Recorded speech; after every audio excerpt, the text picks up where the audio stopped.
បន្តទីនេះគឺគូទី127ខ្សែទឹកខាងក្នុងមហិទ្ធិកំហែងជ័យបារមីវត្តស្វាយអណ្ដែតបាទនៅខ្សែទឹកខាងក្នុងខ្សែទឹកខាងក្រៅបាទស្រីសភិរុនតេជោសែនជ័យបាទរបស់ខេត្តកំពង់ចាម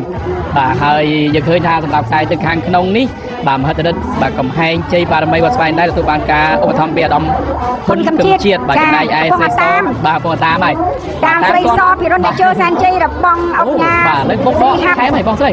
បាទអត់ទេតាមមិនទាន់ទេខ្សែទឹកខាងក្រៅស្រីសភិរុនតេជោសែនជ័យរបស់អង្គការស្រីហាប់និងប្រគំចៅអធិការវត្តនិងពុទ្ធបរិស័ទជើងវត្តនោះគឺលឿនទទួលបានជ័យជំនះក្នុងជើងទី1បាទចំណែកគូបន្តទៅទីនេះបាទដែលចិត្តចាប់កងពន្ធទី2នេះបាទទូក127ចា127បាទខ្សែទឹក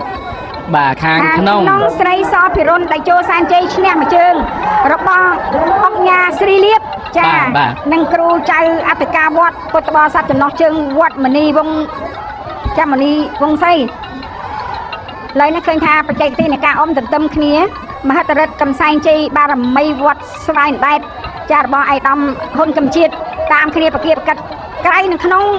ឃើញថាក្នុងដកបន្តិចឥឡូវនេះដកបន្តិចហើយស្រីសភិរុនតេជោសែនជ័យច្រើនបន្តិចដែរបាទខាងក្នុងយ៉ាឥឡូវនេះកំពុងតែប្រហាក់ប្រហែលគ្នាអត់ទេអត់ប្រហាក់ប្រហែលទេដកហើយខាងក្នុងដកហើយស្រីសភិរុនតេជោសែនជ័យ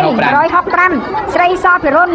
តេជោសែនជ័យរបស់លោកអង្គការស្រីលៀបនិងគ្រូចៅអធិការវត្តផ្ទាល់តែម្ដងបាទ